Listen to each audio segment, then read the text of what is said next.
Vamos ler junto então? A gente vai ler do versículo 1 até o verso 14. São estes os nomes dos filhos de Israel que entraram com Jacó no Egito. Cada um entrou com sua família: Ruben, Simeão, Levi e Judá, Issacar, Zebulon e Benjamim, Dan, Naftali, Gad e Azer. Todas as pessoas, pois, que descenderam de Jacó foram 70. José, porém, estava no Egito. Faleceu José e todos os seus irmãos e toda aquela geração. Mas os filhos de Israel foram fecundos e aumentaram muito e se multiplicaram. E grandemente se fortaleceram, de maneira que a terra se encheu deles. Entre mentes se levantou um novo rei sobre o Egito, que não conhecera a José. E ele disse a seu povo: Eis que o povo dos filhos de Israel é mais numeroso e mais forte do que nós. Eia, usemos de astúcia para com ele, para que não se multiplique, e seja o caso que, vindo guerra, ele se ajunte com os nossos inimigos e peleje contra nós, e saia da terra. E os egípcios puseram sobre eles feitores de obras para os afligirem com suas cargas. E os israelitas edificaram a Faraó as cidades celeiros de Pitom e Ramsés. Mas quanto mais os afligiam, tanto mais se multiplicavam, e tanto mais se espalhavam, de maneira que se quietavam por causa dos filhos de Israel. Então os egípcios, com tirania, fizeram servir os filhos de Israel. Eles fizeram amargar a vida com dura servidão, em barro e em tijolos, e com todo o trabalho no campo, com todo o serviço em que na tirania os serviam. Amém? Vamos fazer uma oração? Senhor, meu Deus, ó Pai, te damos graças, ó Pai, por esta noite. Obrigado, Senhor, porque o Senhor já está falando conosco, ó Pai, desde o início do culto, ó Pai, através da leitura dos salmos, ó Pai, dos louvores entoados, Senhor Deus. Que o Senhor continue falando conosco, ó Pai, no decorrer dessa noite, através da Tua palavra, Senhor Deus. Me coloco, ó Pai, diante de Ti como instrumento nas Tuas mãos, ó Pai, com temor, ó Deus, a Tua palavra. Que o Senhor não permita, Senhor Deus, que nada que eu venha falar aqui, ó Pai, venha proceder de mim mesmo, ó Deus. Mas que a Tua palavra seja pregada, Senhor Deus. Que aquilo que o Senhor tem para a Tua igreja, ó Pai, possa ser anunciado esta noite. E que a Tua palavra, ó Deus, venha ficar guardada, ó Pai, em nossos corações. Que possamos colocar em prática, ó Deus, nas nossas vidas. Essa é a minha oração, ó Pai, em nome do Teu Filho amado Jesus. Amém. A igreja pode se assentar? Irmãos, antes de entrarmos mais a fundo no texto que foi lido, eu queria contar uma história para os irmãos, uma história real, e eu acho que ela vai nos ajudar a entender um pouquinho o contexto do nosso texto de hoje à noite. Eu queria falar sobre um casal de missionários. O nome desse casal é William Bagby e Anna Luther Bagby. Para quem não sabe, é um casal de missionários americanos. E eles vieram para o Brasil no ano de 1881. Eles foram um dos pioneiros, um dos primeiros missionários batistas que vieram para o Brasil. Eles vieram ainda na época de Dom Pedro II. A gente ainda não era nem uma república, ainda era Brasil Império. E esse casal ele veio para o Brasil fazer missões. E eles dedicaram 58 anos da vida deles à pregação do Evangelho. 58 anos dedicados, de ministério dedicados ao Brasil. William e Anne, eles se conheceram num congresso de escola bíblica. Eles se conheceram ali naquele congresso, começaram a namorar. O William, ele já estudava para ser um pregador, ele queria ser um pastor, de igreja. Porém, Anne, depois ela acabou ficando conhecida como Dona Ana, já no Brasil, com o nome aportuguesado. Mas Anne, desde criança, ela tinha o desejo de lecionar. Ela tinha o desejo também de fazer missões. Anne, ou Dona Ana, vamos chamar de Dona Ana, ela costumava dizer que os homens eles eram privilegiados. Ela dizia que os homens eram privilegiados por poderem exercer o ministério pastoral. E ela dizia que por conta disso, pelo homem poder exercer o ministério pastoral, ele podia apresentar muitos frutos ao Senhor. Porque ele podia falar para várias pessoas ao mesmo tempo sobre o amor de Deus. E por conta disso, dela pensar dessa forma, desde criança ela alimentou o sonho de ser professora, de estar na frente de uma classe. E dessa forma, assim como o pastor fazia na igreja, ela poderia falar para muitas pessoas ao mesmo tempo sobre o amor de Deus, sobre o Evangelho. Então, dessa forma, Anne começou a lecionar. Quando ela conheceu o William, ela colocou o desejo que ela tinha no coração de fazer missões. Mas o William, a primeiro momento, ele não tinha o desejo de fazer missões. Ele se via como um pregador. Mas o tempo foi passando, eles foram namorando, e Deus foi revelando ao coração deles o desejo que ele tinha para a vida dos dois. Foi então que eles tiveram a oportunidade de vir para o Brasil como missionários. Eles vieram então para o Brasil, chegaram aqui de navio, passaram muitas semanas dentro do navio os dois contraíram febre amarela, mas eles chegaram sãos e salvos ao Brasil e começaram a fazer missões aqui na nossa terra. Passaram por diversas dificuldades, mas cumpriram ali o propósito do Senhor na vida deles. Para quem não sabe, Anne e William, eles são um dos fundadores da nossa Convenção Batista. São um dos missionários fundadores da nossa Convenção Batista. Mas Anne, como eu falei no início, ela tinha um desejo de lecionar. E quando eles vieram, eles desembarcaram no Rio de Janeiro, depois foram para Santa Bárbara, depois para Bahia, Salvador, depois voltaram para São Paulo, mas ela ainda tinha esse desejo de lecionar, porque ela queria falar para muitas pessoas ao mesmo tempo sobre o amor de Deus. Foi quando então Anne conheceu uma senhora presbiteriana, e ela tinha um colégio onde ela dava aula para as meninas, e essa senhora estava vendendo esse colégio. E aí Anne entendeu que aquilo era um propósito do Senhor, então ela e o William foram procurar essa senhora e negociaram com essa senhora a compra do colégio. Esse colégio ficava em São Paulo, na Avenida Rio Branco. E eles adquiriram esse colégio por $3.000. Negociaram com a mulher, eles mandaram carta para a missão dos Estados Unidos, nós conseguimos um colégio, é uma oportunidade de ouro, é muito barato, é $3.000 e a gente já está fechando um negócio, nos ajude, mande o dinheiro. E para surpresa de Anne e William, esse dinheiro nunca chegou. A missão acabou não mandando esse dinheiro a primeiro momento, não sei se a missão não tinha recursos ou não acreditava que talvez esse fosse o caminho, mas acabou acontecendo que Anne e William acabaram pagando esse colégio com o próprio dinheiro, buscando recursos, trabalhando, levantando uma oferta, mas eles não desistiram desse propósito. Para quem não sabe, esse colégio que Anne e William fundaram é o nosso Colégio Batista Brasileiro. Naquela época ele ainda era conhecido como Colégio Pioneiro Batista. E é claro que não essa unidade de Bauru, foi primeiramente a unidade de São Paulo, posteriormente, depois que veio abrir essa unidade de Bauru, e foram eles que começaram. O que eu estou querendo dizer com isso? Que os cristãos, eles tiveram grande relevância na educação no Brasil. Os missionários americanos e os missionários ingleses, eles foram responsáveis pelos maiores investimentos, principalmente nos nossos primeiros 30 anos de república. Quando eles vieram para o Brasil, Anne e William, ainda era Brasil Império, eles vieram em 81, 89 apenas a gente virou república. E em todo esse período, o Brasil ainda não investia muito em educação, não era algo que o Brasil tinha como essencial. E os missionários que vieram de fora, não só os batistas, mas como os presbiterianos, os metodistas, eles investiram muito em educação. Por quê? Era muito difícil falar da palavra de Deus para um povo que não tinha uma certa cultura. E eles entendiam que para pregar a palavra, para ensinar para as pessoas o que a palavra dizia, eles primeiro tinham que ensinar as pessoas a lerem, a escreverem, a ter uma certa bagagem. Então, com isso, os primeiros missionários que chegaram ao Brasil, eles acabaram investindo bastante nessa questão da educação. Para vocês terem uma ideia, o Colégio Presbiteriano, o Mackenzie, ele foi o primeiro colégio que anunciou que estavam abolindo o uso de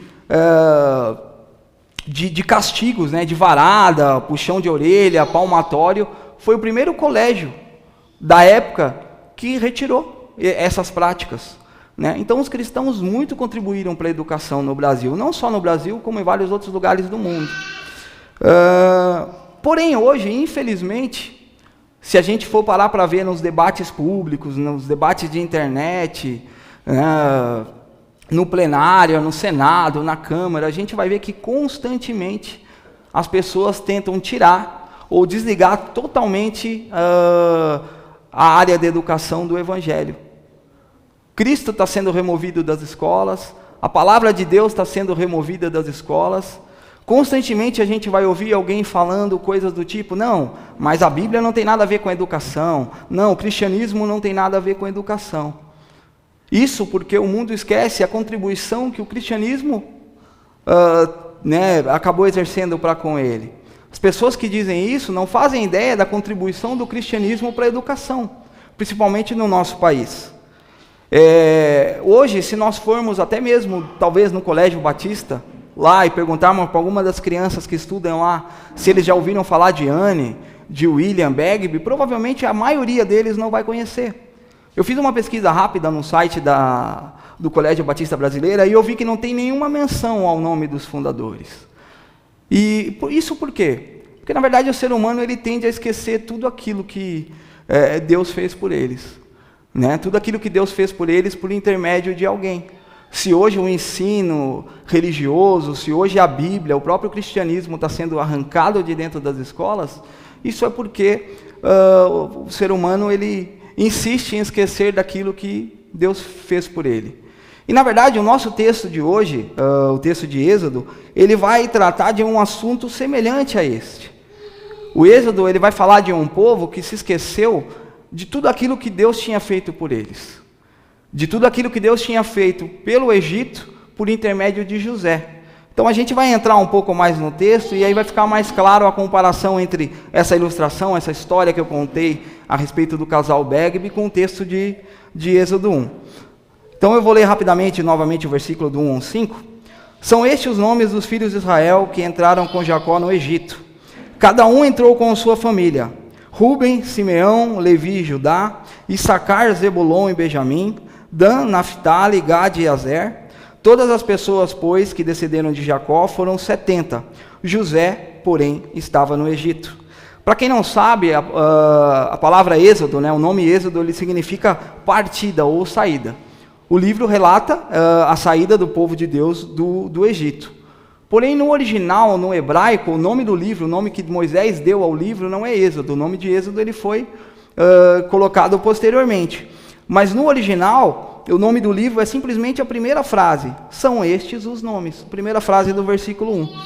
São estes os nomes. O livro de Êxodo ele foi escrito por Moisés.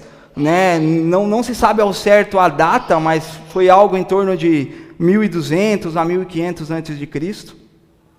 Porém, a gente não vai conseguir entender o livro de Êxodo, ou pelo menos esse trecho que a gente está abordando agora de manhã, sem ter uma ideia do que aconteceu antes, o que aconteceu em Gênesis. O livro de Êxodo, não no português, mas se a gente for para o original, ele vai começar com e são estes, Ele começa com uma junção aqui, ele está juntando o livro de Gênesis a Êxodo, como uma continuação. Então, na verdade, o livro de Êxodo é uma continuação de Gênesis. Mas o que aconteceu antes? O que aconteceu no final de Gênesis ali? Só para a gente ter uma ideia, para conseguir entender um pouco mais e avançar no nosso texto, já mais para o final de Gênesis ali, a Bíblia aborda a história de José. Então José ele vinha da descendência de Abraão. Abraão já tinha tido uma promessa do Senhor, que seria pai de uma grande nação, que Deus ia fazer a descendência de Abraão numerosa. Então José era descendente de Abraão, e José tinha 12 irmãos. José era filho de Jacó, tinha 11 irmãos, melhor dizendo, e José foi vendido pelos seus irmãos, ele foi traído pelos seus irmãos, e acabou sendo vendido como escravo para mercadores do Egito. Ele foi parar lá no Egito. E José, chegando no Egito, ele começou a trabalhar como escravo na casa de Potifar. Lá a mulher de Potifar tentou seduzir José. José não cedeu, não caiu, na sedução da mulher, mas mesmo assim ela acabou incriminando ele enganosamente, e José acabou sendo preso. Na prisão, né, Deus usa José para revelar os sonhos de alguns colegas de cela dele ali. E ele acabou revelando os sonhos dos seus colegas. Esses sonhos, de fato, aconteceram, né? Eu estou passando rapidamente só para os irmãos terem uma ideia do que aconteceu. E esses sonhos, de fato, aconteceram. Porém, aconteceu que um pouco mais para frente, o faraó, né, o rei do Egito, ele teve um sonho também. E esse sonho muito incomodou ele. E não havia em todo o reino alguém que revelasse o sonho de faraó. Foi quando esse ex-colega de cela de José, lembrou do que José tinha feito, levou José para faraó, e José revelou o sonho de faraó. E o sonho de faraó era o seguinte, que o Egito, né, não só o Egito, mas toda aquela terra naquela região ia passar por alguns anos, né, 7 anos de muita fartura, e posteriormente esses anos de fartura viriam anos de muita fome. E assim como o faraó sonhou e José revelou, assim veio a acontecer.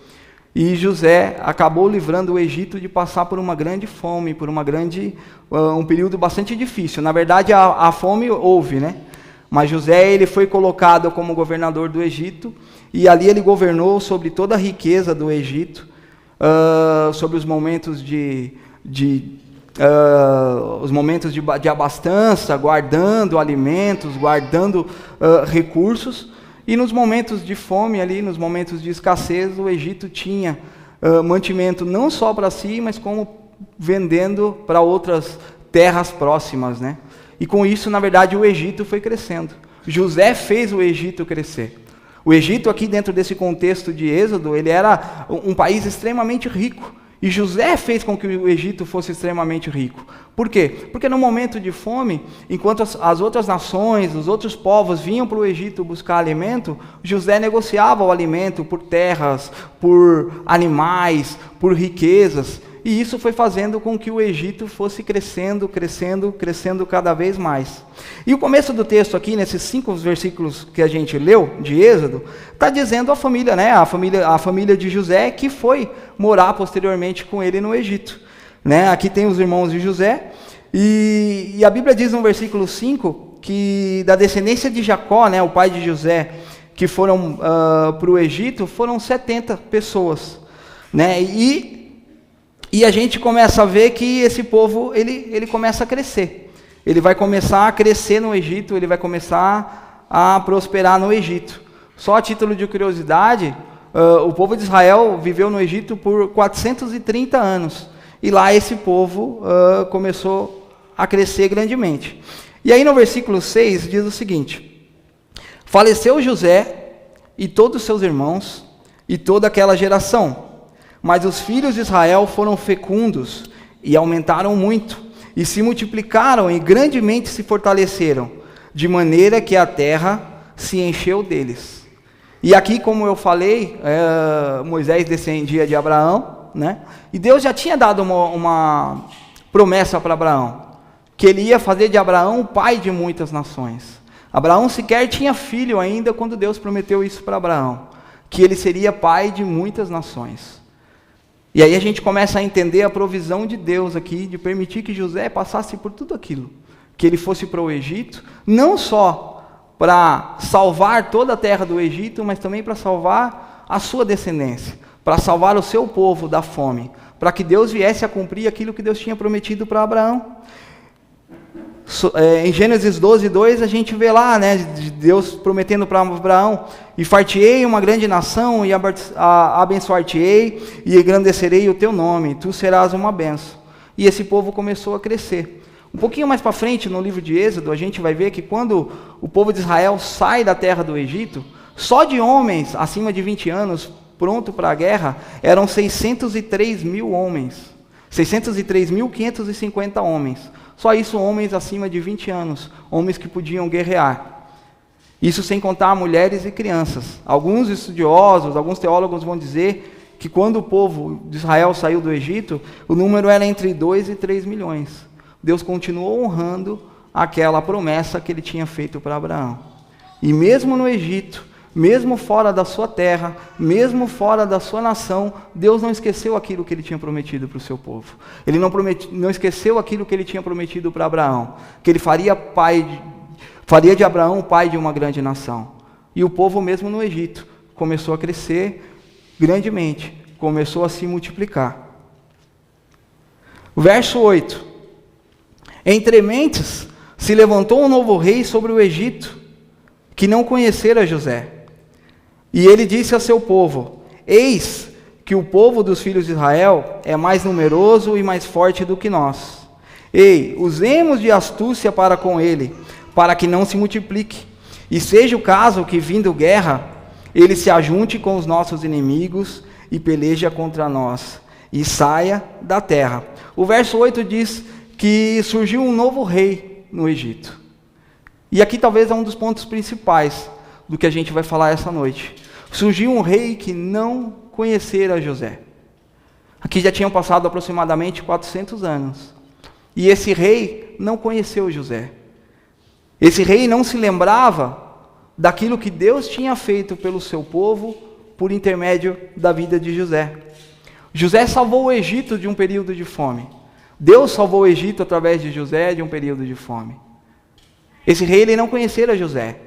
Ele não lembrava daquilo que Deus tinha feito através de José.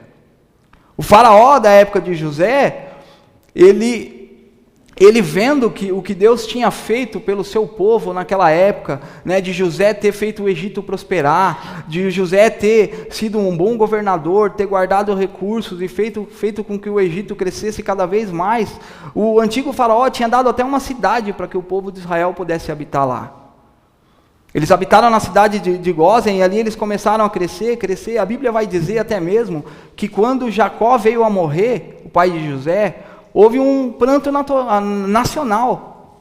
O rei mandou os nobres, os exércitos, perseguirem o corpo de Jacó para ser enterrado na sua terra. E eles foram junto, chorando, pranteando o corpo de Jacó.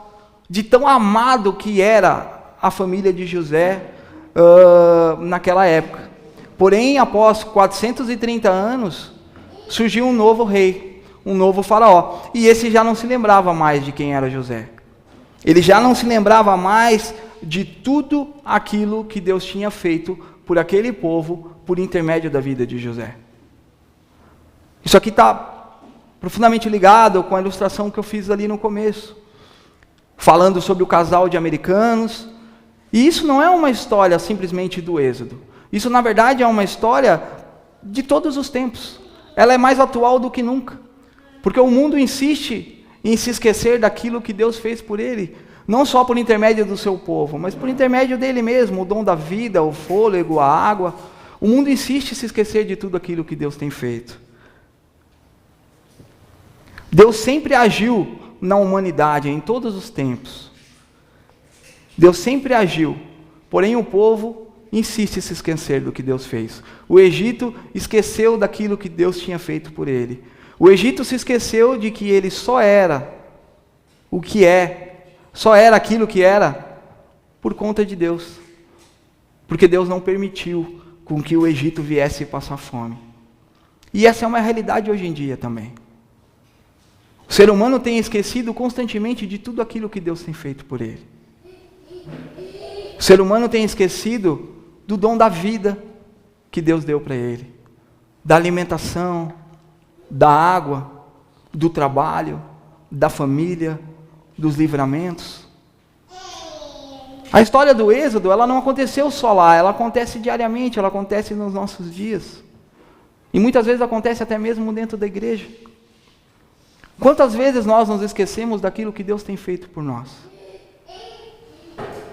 Quantas vezes nós nos esquecemos daquilo que Deus tem nos dado, daquilo que Deus tem nos proporcionado, pelo Evangelho ter chegado a nós, pelo Evangelho ter chegado à nossa casa, salvo a nossa família, por Deus ter nos sustentado até hoje, por Deus não ter deixado o necessário faltar. Talvez em algum momento faltou algo que gostaríamos, mas o necessário não faltou, porque senão a gente não estaria aqui hoje à noite. E essa não é uma história só do Êxodo, essa é uma história também da igreja de Deus. Nós muitas vezes nos esquecemos daquilo que Deus tem feito por nós. Mas vamos avançar no nosso texto. Versículo 11. E os egípcios puseram sobre eles feitores de obra, para os afligirem com suas cargas. E os israelitas edificaram a Faraó cidades celeiros de Pitom e Ramsés. Então aqui esse Faraó, com medo, né, desse povo que crescia grandemente, esse povo que crescia de uma forma extraordinária, porque Deus continuava honrando a promessa de Abraão, e isso começou a gerar medo no coração de Faraó. Esse povo está crescendo, esse povo é mais numeroso que o nosso. Esse povo daqui a pouco vai se juntar com os nossos inimigos e vão começar a nos afligir. Talvez daqui a pouco algum inimigo vai entrar nas nossas terras e vão guerrear contra nós, e eles vão se juntar com os nossos inimigos e vão nos perseguir. E aqui a gente pode tirar como lição, porque muitas vezes a igreja do Senhor ela é perseguida. Porque muitas vezes a igreja do Senhor ela é alvo de perseguição. E quanto mais a igreja do Senhor ela prospera, mais a igreja do Senhor cresce, a tendência é que ela seja mais afligida. E na verdade isso é algo que Deus decretou lá desde Gênesis. Em Gênesis 3,15, Deus diz: e porém inimizade entre a mulher e a tua semente, entre a mulher e entre a tua semente, e essa te ferirá a cabeça, e tu lhe ferirás o calcanhar, falando para a serpente. Então isso foi algo que Deus decretou lá atrás já, de que a descendência da mulher e que a descendência da serpente viveriam em inimizade. E essa é a razão pelo qual o mundo sempre persegue a sua igreja. A igreja de Cristo, ela sempre vai ser perseguida. Essa é uma história contínua. Da mesma forma que Caim matou Abel, da mesma forma que os judeus eram perseguidos pelos egípcios, da mesma forma que os judeus foram perseguidos, foram escravizados pelos babilônicos, da mesma forma que o Império Romano perseguiu os cristãos, constantemente a igreja vai estar sendo perseguida. Porque isso foi algo decretado lá no Velho Testamento, lá em Gênesis, no início de todas as coisas. Essa é uma história real, essa é uma história atual. Talvez por nós vivermos num país laico, talvez por nós vivermos num país onde o evangelho de alguma forma ele é tolerado, talvez nós não tenhamos ideia da perseguição de que muitos estão sofrendo nesse momento. Há pouco tempo atrás, algumas semanas atrás, a gente ouviu falar sobre igrejas que estavam sendo perseguidas em Moçambique. Alguns anos atrás, na Índia, invadiram igrejas e queimaram igrejas na Índia. Muitos cristãos estão morrendo nesse momento em vários lugares. A gente também, de certa forma, é perseguido. Lógico que não como esses, talvez por isso a gente não tenha ideia de como eles são perseguidos lá fora. Há um tempo atrás veio um missionário aqui na igreja, e ele estava falando sobre o evangelismo na China, o cuidado que eles tinham para falar, para fazer missões lá, para falar do evangelho lá, como é perseguido o evangelho na China e em outros lugares do mundo. Mas essa é uma história da igreja. Essa é uma história, isso foi algo que foi decretado por Deus. E a igreja sempre vai ser perseguida por conta do evangelho. E Jesus também, não só Deus fala isso em Gênesis, mas Jesus também fala isso já no Novo Testamento. Se o mundo vos odeia, sabei que primeiro do que a vós odiou a mim. E Jesus estava dizendo ali para os seus discípulos que da mesma forma que o mundo perseguia ele e odiava ele também iria odiar os discípulos, iria odiar a igreja por causa do amor a Cristo. Então, se em algum momento talvez você se sente perseguido por amor a Cristo, então se anime, porque isso foi algo decretado por Deus. Vamos seguir. O versículo 12. Mas quanto mais afligiam, tanto mais se multiplicavam, e tanto mais se espalhavam, de maneira que se quietavam por causa dos filhos de Israel. Então os egípcios, com tirania, faziam servir os filhos de Israel.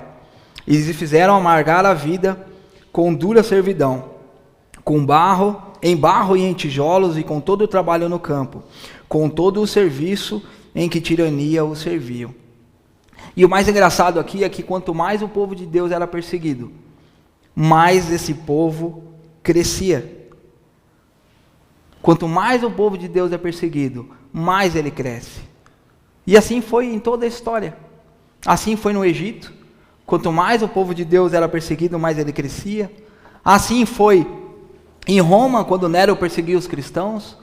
Quanto mais o povo de Deus era perseguido e era morto nos coliseus, nos jogos, quanto mais cristãos eram queimados, mais o povo de Deus crescia, mais se fortalecia. E assim acontece em alguns lugares hoje, onde o evangelho é perseguido. Assim acontece em alguns países hoje, onde o evangelho é perseguido, onde pessoas são mortas. Um tempo atrás eu estava estudando sobre o cristianismo na era medieval, e diziam sobre 3 povos alcançados por Cristo na era medieval. E um deles, que me chamou muita atenção, eram os soldados. Porque os soldados não conseguiam entender como aqueles homens eram movidos em tanta coragem e morriam com tanta certeza e tanta convicção do evangelho que eles pregavam. E isso mexia com os soldados da época. Poxa, mas como que eles continuam? O cara está sendo morto, está sendo afligido, está sendo açoitado, e eles não negam a fé deles. E um grande número de pessoas que se convertiam naquela época eram entre os soldados.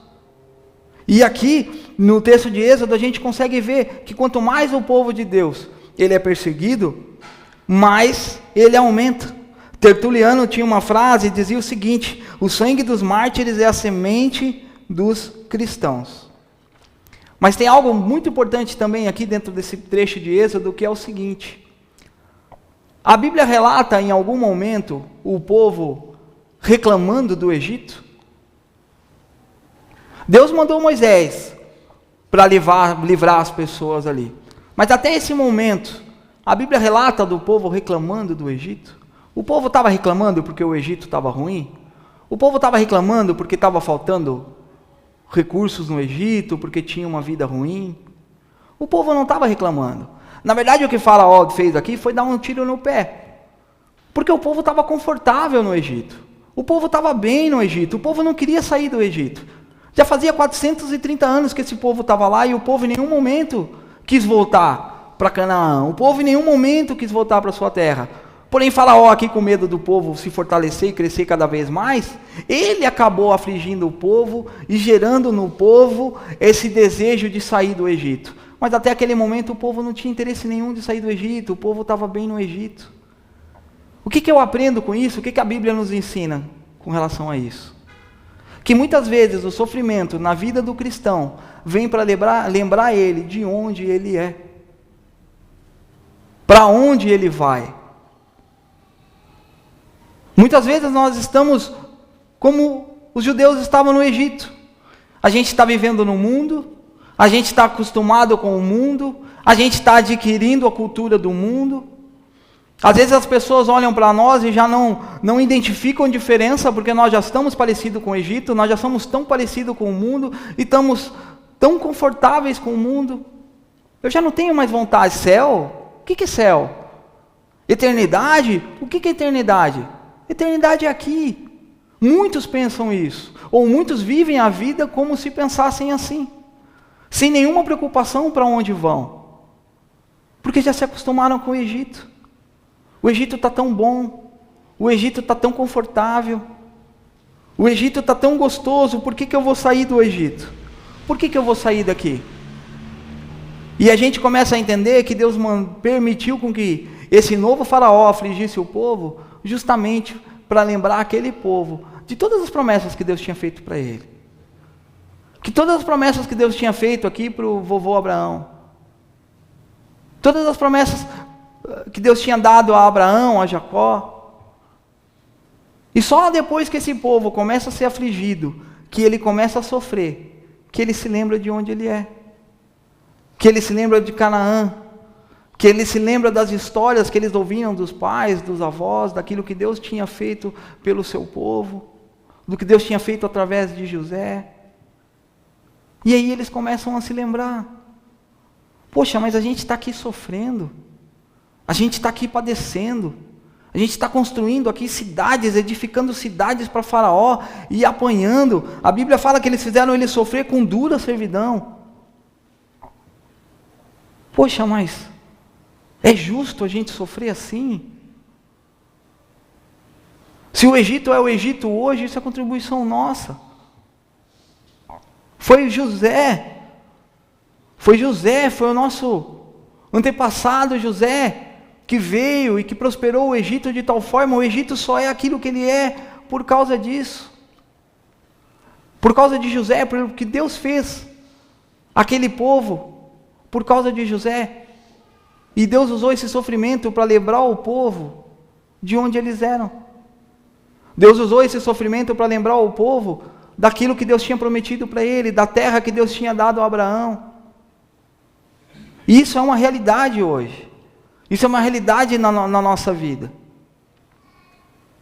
Eu tenho um amigo em Santa Catarina que ele costumava dizer: Jairo, as coisas, geralmente elas não estão ruins quando elas vão mal.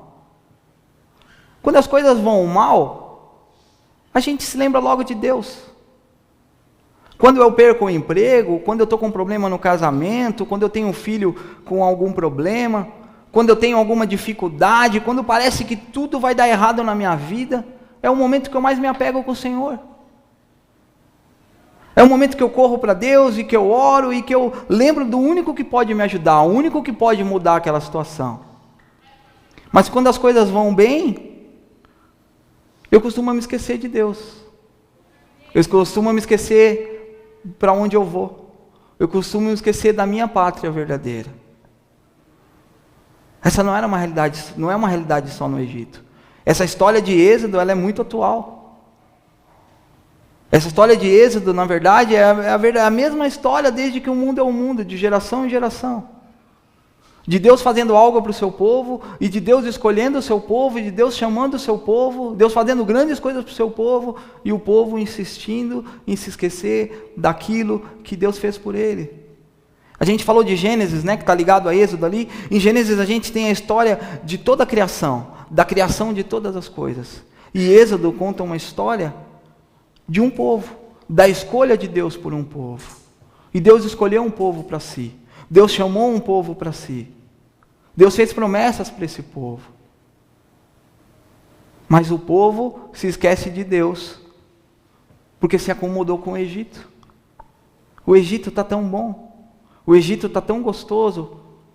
Eu só vou me lembrar da nossa pátria, eu só vou me lembrar da Canaã celestial quando as coisas começam a apertar aqui. Opa, peraí, agora eu não sou desse mundo mesmo, estou aqui de passagem.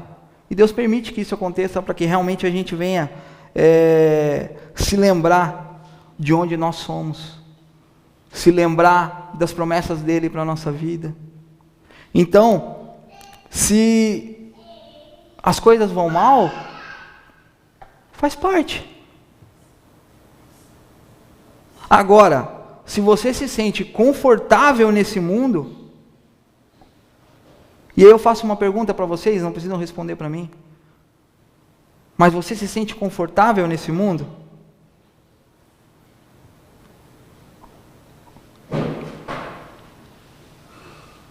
Hoje a gente falou sobre alguns assuntos aqui na IBD, bastante interessantes, coisas que estão acontecendo no mundo aí fora, leis que estão sendo formuladas no Congresso, no STF. Isso te causa alguma coisa? Ou você está tão acostumado com o mundo que isso já não mexe mais contigo? Será que a gente olha para as coisas do mundo já com uma normalidade? Com quem que você se parece mais?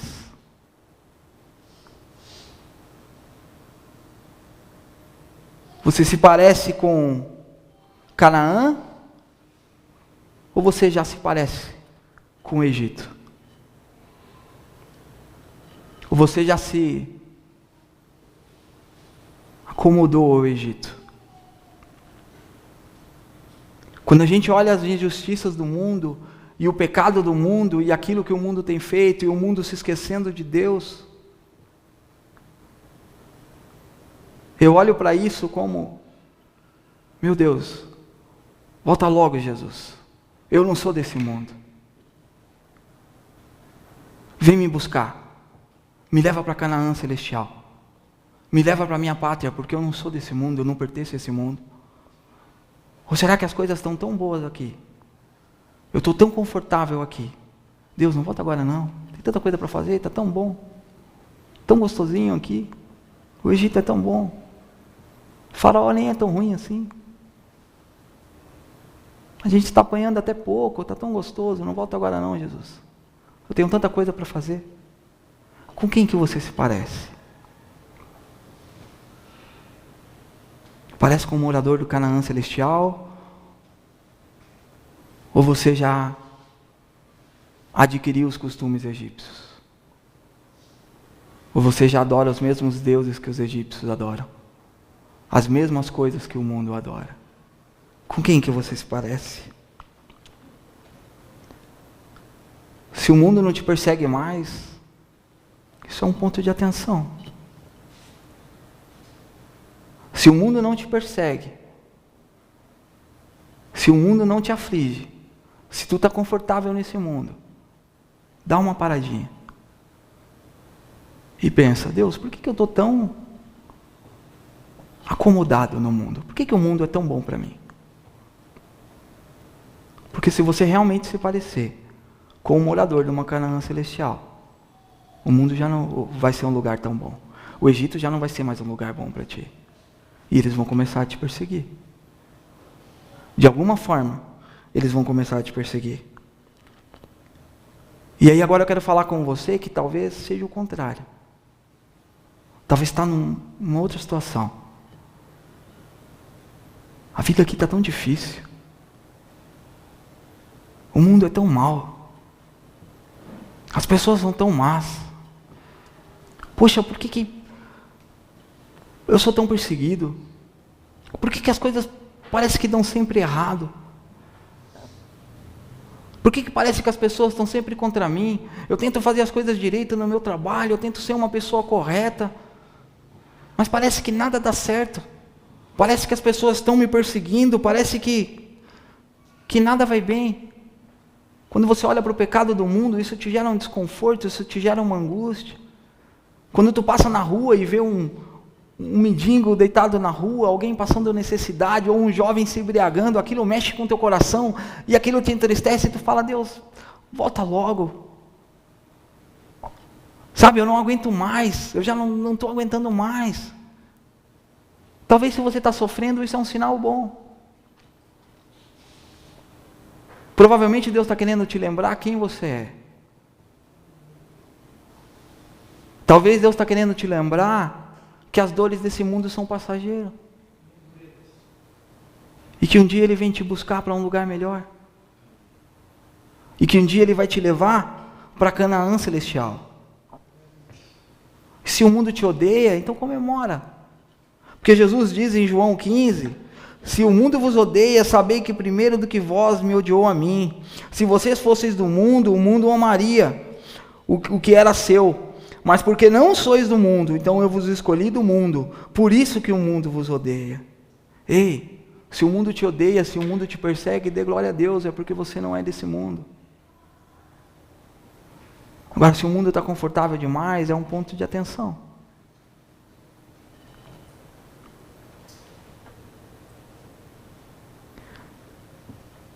Talvez você nasceu no Egito.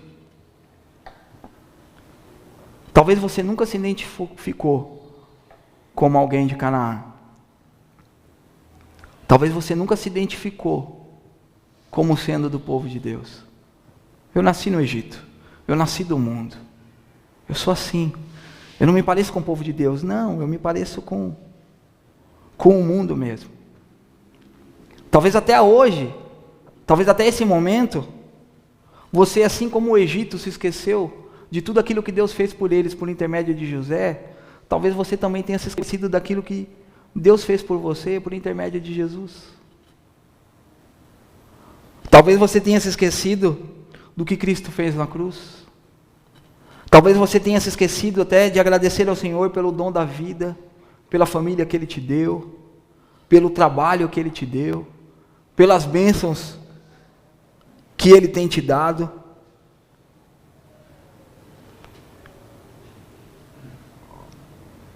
Mas talvez hoje você olhando para você e você se vê mais como um cidadão do Egito do que um cidadão da Nova Canaã.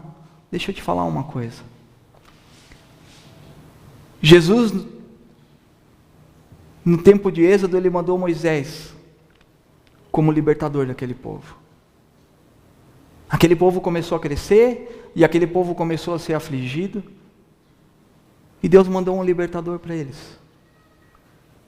E Deus mandou Moisés ali para falar: ei, você não precisa sofrer na mão de Faraó. Você não é de povo de Faraó, você é o meu povo. Eu escolhi vocês. Vocês não precisam passar por isso. Vocês são o meu povo, o povo escolhido que eu escolhi, que eu chamei para mim. E se talvez hoje, você olhando para você, você se vê mais como um morador do Egito, mais como um cidadão desse mundo do que da Canaã Celestial, Deus também mandou um libertador para nos buscar. Deus também mandou um mediador para nos buscar. Ele também nos escolheu. Ele também nos escolheu. Talvez hoje, não é Faraó mais que nos escravize. Mas talvez o nosso Faraó é o pecado. Talvez o nosso Faraó é o vício. Talvez o nosso Faraó somos nós mesmos, as nossas escolhas, a nossa carne, o nosso desejo de fazer mal. Mas assim como Deus mandou um libertador para o Egito, Ele também mandou um libertador para nos buscar. Ele também mandou um libertador para nos lembrar de onde nós somos e nos direcionar para lá. E Ele escolheu não por causa dos nossos próprios méritos. Ele te escolheu não porque você é bom. Ele te escolheu não por causa das suas qualidades. Ele te escolheu pela sua própria graça. Ele te escolheu pela sua própria graça, porque Ele escolheu um povo para si, para demonstrar a sua graça. Deus não te escolheu pela tua qualidade, Deus não te escolheu pelo dinheiro que você tem, Deus não te escolheu por você ser bonito, por você ser bem relacionado. Deus te escolheu pela própria graça dEle, de ter um povo para si, para chamar esse povo de seu, para demonstrar a sua graça. E eu não quero mentir para você, como muitos fazem lá fora, dizendo para você: venha ser povo de Deus, venha para o lado de cá, deixa o Egito, atravessa a linha para Canaã, venha para o lado de cá e a sua vida vai prosperar. E a sua vida vai melhorar de tal forma que você vai ser rico, que você não vai ter mais nenhuma doença, que você vai ser abastado. Não. Você vai ser afligido. Talvez quem pregou, não sei se quem pregou o evangelho para você foi claro o suficiente. Hoje em dia, quando nós ouvimos a pregação do evangelho, ou o evangelho, entre aspas, muitas vezes é falado: vem para a igreja, você não vai ter mais doença, Deus vai te curar, você vai ser rico. Se você andava de Brasília, agora tu vai andar de Cherokee, Deus vai te abençoar. Não, mas não é isso que a palavra fala. A palavra fala que Deus escolheu um povo para si. E esse povo de Deus, ele vai ser perseguido. O verdadeiro povo de Deus, ele vai ser perseguido. Porque quando sair para falar para o evangelho das pessoas, o que Deus fez na tua vida, quem é Jesus, o que Jesus fez, as pessoas não vão aceitar isso. Elas não vão se conformar com isso. Isso é loucura para elas. Elas vão te chamar de louco. Eu não sei se isso acontece com vocês, mas acontece às vezes comigo. De às vezes eu querer postar alguma coisa no Face e ter aqueles 2 segundos assim, será que eu posto? Porque eu acho que alguém vai vir fazer algum comentário mal educado assim. Tenho alguns amigos ateus, alguns amigos do mundo assim, alguns universitários. E às vezes tu posta alguma coisa assim, ou vai compartilhar, fala, será que eu posto? Acho que alguém vai se sentir ofendido. E eu não estou falando de alguma indireta, não. Eu estou falando às vezes de um versículo bíblico, de um trecho de alguma pregação bíblica. E é comum. Um tempo atrás, eu lembro que o pastor Júnior postou um trecho de uma mensagem que ele trouxe para a igreja aqui no Face, falando sobre o pecado, e na hora se levantou pessoas até mesmo dentro da igreja, ei, mas espera aí, não é bem assim. Ninguém é santo, a gente não vai conseguir ser totalmente santo para entrar no céu.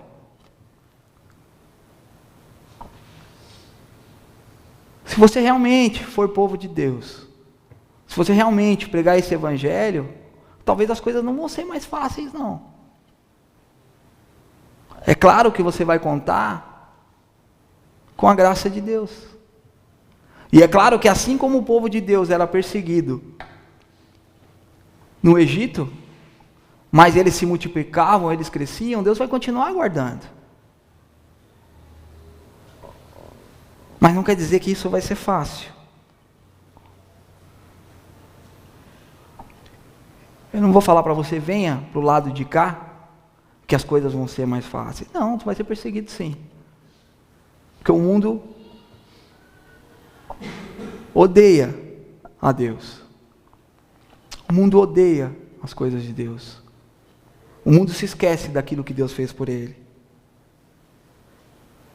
Mas Paulo vai dizer: considero que os nossos sofrimentos atuais não podem ser comparados com a glória que será nos revelada. Ele está querendo dizer que aqui a gente vai ser perseguido sim, por amor a Cristo. Aqui a gente vai ser perseguido sim. Aqui o mundo muitas vezes vai nos perseguir. Aqui muitas vezes a gente vai chorar. Aqui muitas vezes a gente vai se entristecer, porque a gente não é do mundo, nós não somos do Egito. E quando o sofrimento vem, ele vem para nos lembrar de onde nós somos, o que realmente importa. Eu comentei com alguém essa semana, que teve um dia na semana passada, que eu estava no trabalho, foi um dia de muito estresse. Estava um dia muito cansado, muito estresse, chateado. No trabalho, coisa normal, não era nada com ninguém não, mas cansado, a cabeça cheia de coisa, e eu pensando no trabalho, pensando no que eu ia fazer amanhã, em planos, e aí naquele momento eu olhei, recebi uma mensagem da minha esposa, e ela colocou assim: amor, te amo, estou com saudade. E aquilo me quebrou por dentro de uma forma, tipo assim, aí na hora eu comecei a pedir perdão para o Senhor. Eu falei: Deus, me desculpa, de às vezes deixar que as coisas seculares roubem da gente aquilo que é eterno. Às vezes a gente deixa se abater pelas coisas e tal, e esquece de realmente de onde somos, quem é por nós, quem que prometeu na nossa vida, que nós estamos aqui de passagem. Eu não estou falando que nós vamos viver o bem do melhor aqui, não. Não foi essa a palavra do Evangelho. Mas um dia Cristo vai vir nos buscar para não levar para a Nova Canaã. E os sofrimentos que nós temos aqui, eles são por algum tempo. Mas que nós vamos ser felizes com Cristo por toda a eternidade. Se você conhece, e a minha intenção aqui não foi contar toda a história do Êxodo, mas se você conhece a história de Êxodo, e eu acredito que a maioria aqui, se não todos conhecem, sabem que Moisés libertou o povo do Egito. E que Moisés foi lá, e Deus agiu através da vida de Moisés, e foram as 10 pragas no Egito, e Faraó liberou o povo para ir. Quando o povo estava indo, Faraó mandou perseguir o povo de novo, e Deus abriu o mar para eles passarem, e quando o povo passou, Deus fechou o mar, e o exército de Faraó todo morreu. E o povo saiu do Egito, e o povo foi liberto, e Moisés conduzia aquele povo em sentido a Canaã.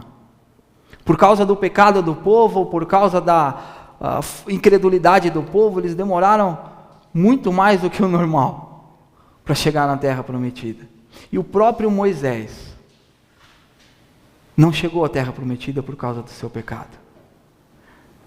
Ele levou o povo para a terra prometida. Ele direcionou o povo para a terra prometida. Mas o próprio Moisés não teve o prazer de pisar na terra prometida por causa do pecado. Mas Deus nos mandou um libertador perfeito, muito melhor do que Moisés. E esse não tem pecado algum. Deus nos mandou um mediador melhor e maior e perfeito, o que Moisés não era. E esse não pecou.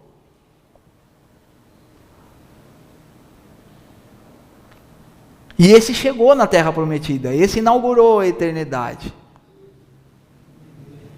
Esse não só viu, mas ele está lá. Ele permaneceu fiel. Ele é o mediador perfeito. Ele nos mostrou o caminho. E ele está lá. E um dia ele também vai nos levar para essa Canaã celestial. E aí eu deixo uma pergunta para vocês, novamente. Com quem que você se parece? Você se parece mais com o morador da Canaã celestial? Ou você está tão acomodado com o Egito, com o mundo, que já não se lembra mais de onde é nem para onde vai? E eu queria te convidar para orar comigo nessa noite, para que Deus possa trazer ao nosso coração a lembrança de quem nós somos, que somos povo escolhido dele, para onde nós vamos, e que nós venhamos entender que as dificuldades deste mundo, as dores deste mundo, a tristeza, é para nos lembrar que nós realmente não somos daqui, e de onde nós somos. Amém? Vou convidar os irmãos a curvar a cabeça, fechar os olhos. Vamos orar ao Senhor.